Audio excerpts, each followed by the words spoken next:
trade policy in the 21st century. But will it?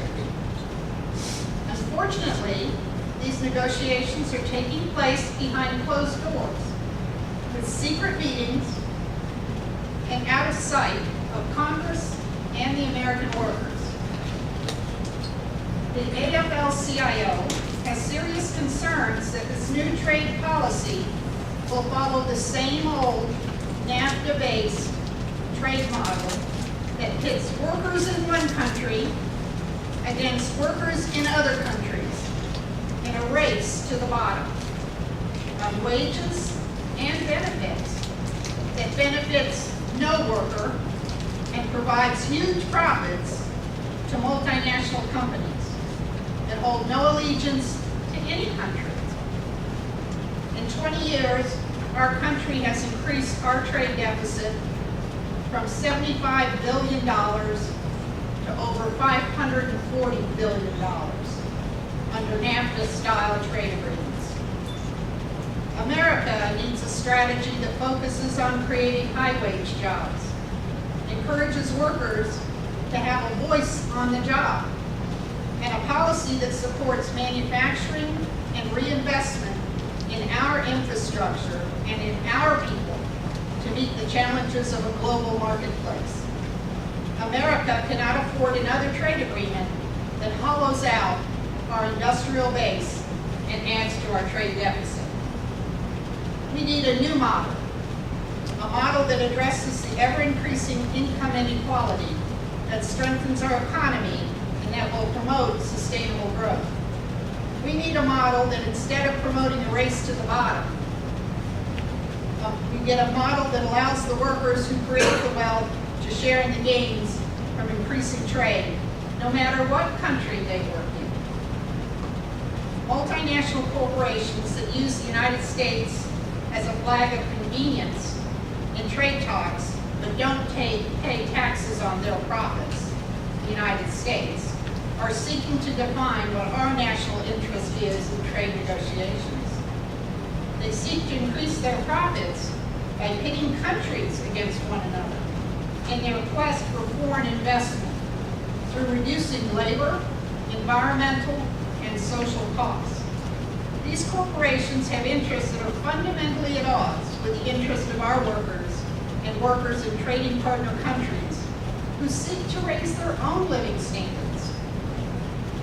These global corporations look for profits by advancing deregulation, privatization, tax, and other preferential treatment for corporations, while weakening workers' bargaining power and declining social safety nets.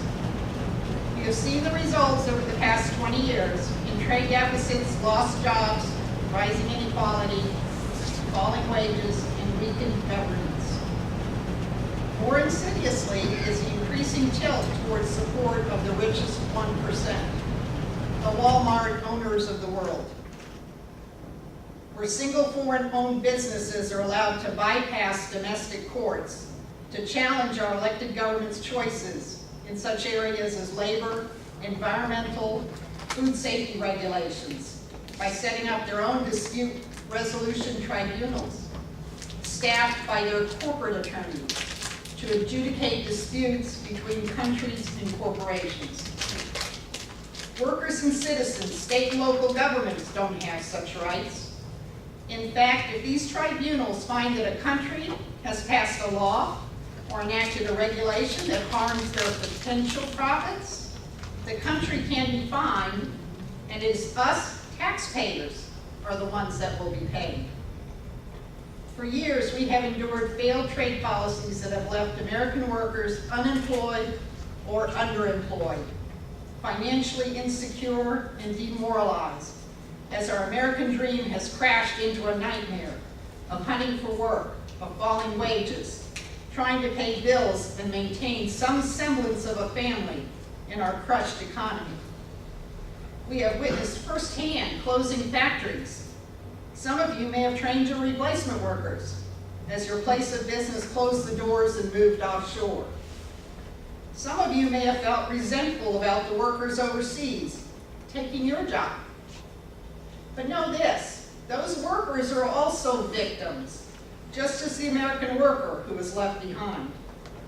We must stand with all workers of the world, united in our message that all workers deserve to be treated fairly, with respect, and with dignity. We must demand a fair wage, safe working conditions, and environmental protections to ensure clean air and safe waterways.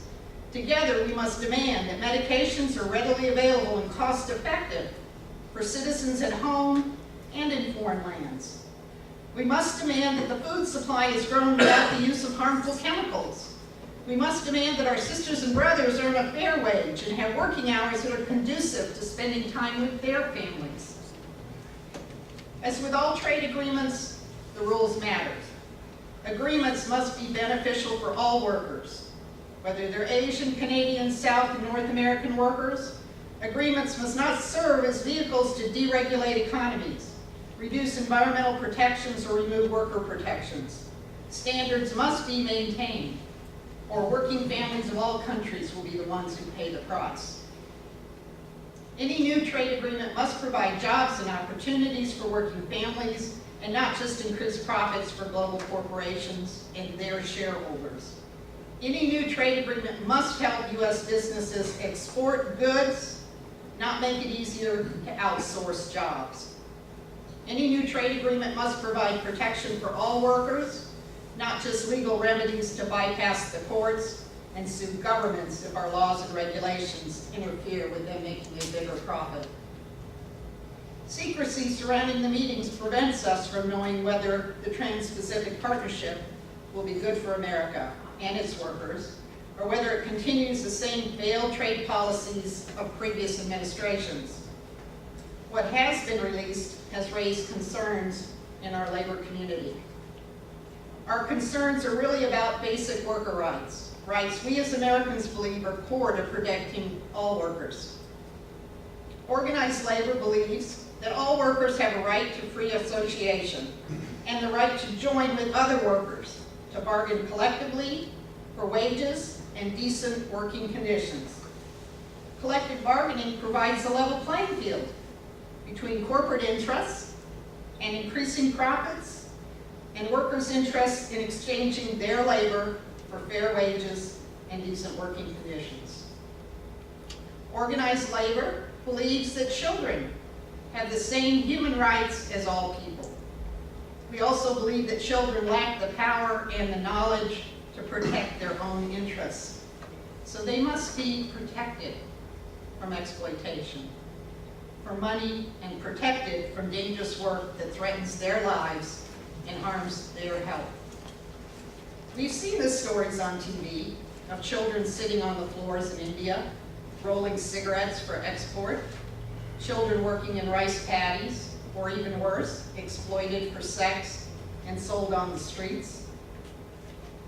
We just witnessed on TV a building collapse in Bangladesh, even more horrible than our Triangle Shirtwaist Factory fire, where 1,127 workers died at Rana Plaza in a substandard building where the day before cracks had appeared in the walls, yet workers were told to come into work. That's 1,127 workers, sisters and mothers and brothers. Organized labor believes that discrimination at work denies opportunities for all workers to contribute to their communities. Equality means that all individuals have an equal opportunity to obtain a quality education and develop knowledge and skills to pursue their own economic security at work. Organized labor believes that workers must be free to choose who they will work for and what work they will perform in exchange for fair wages. Forced labor in any form cannot and will not be tolerated. These are core labor rights principles: the right to freely associate with others, the right to bargain collectively, banning child labor, discrimination, and forced labor of any kind. If the Trans-Pacific Partnership Agreement falls short on these core labor principles, we will not support it.